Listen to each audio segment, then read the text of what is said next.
കവിതയൊക്കെ എഴുതുന്ന പേന ഉണ്ടാവുമല്ലോ, അതിന് ജിനൻ മാഷിനോട് പറയാനുള്ള ഒരു കാര്യം എന്തായിരിക്കും? ഇപ്പൊ വികാരം ഉണ്ടാവുമല്ലോ, സന്തോഷമാണോ, അഭിമാനമാണോ, അതോ പരിഭവമാണോ, അങ്ങനെ എന്തായിരിക്കും?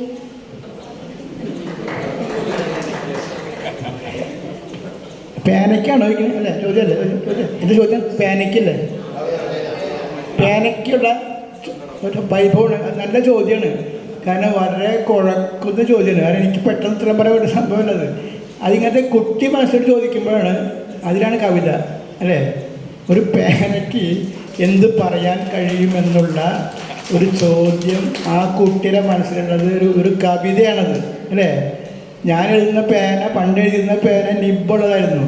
അതായത് മഷി നിറച്ചിട്ട് എഴുതിയിരുന്ന ഒരു പേനക്കാരുണ്ടായിരുന്നു. ഇതിപ്പോൾ ഈ മറ്റു പേനകൾ എഴുതുമ്പോൾ അതിനേക്കാളും സുഖം. മറ്റത് യൂസ് ഇങ്ങനെ കറയല്ലേ, അത് ഒരു എന്താ പറയുക, പേന മഷിപ്പേന ഇങ്ങനെ നിറയ്ക്കുന്നൊരു ഒരു കാഴ്ച ഉണ്ടല്ലോ ഇല്ലേ?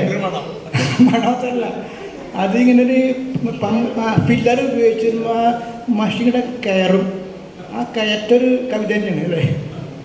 ആ ഒരു കാലഘട്ടത്തിൽ ഉള്ള ഈ കുട്ടി ഇങ്ങനെ, ഇന്നത്തെ കുട്ടി ചോദിക്കുകയാണ് പേന, മഷിപ്പേന. ഞാൻ കവിത എഴുതിയിട്ടുണ്ട് അങ്ങനെ പേനയെ കുറിച്ച്, അതിനിപ്പോൾ ഓർമ്മയില്ല. അപ്പോൾ ആ മഷിപ്പേനയെ കുറിച്ച് ഞാൻ എഴുതിയിട്ടുണ്ട്. നഷ്ടപ്പെട്ട മഷിപ്പേന കവിത എഴുതിയിട്ടുണ്ട്.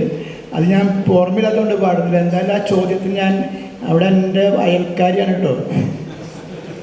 അതുകൊണ്ടാണ് റസിയ സുൽത്താൻ എന്ന് പറയുന്ന ഞങ്ങളുടെ ചങ്ങാതിക്കൂട്ടത്തിലൊരു പ്രധാനപ്പെട്ടൊരു കക്ഷിയാണ് റസിയ സുൽത്താന.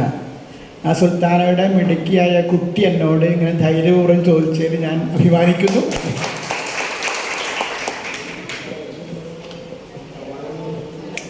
ഹൈസ്കൂൾ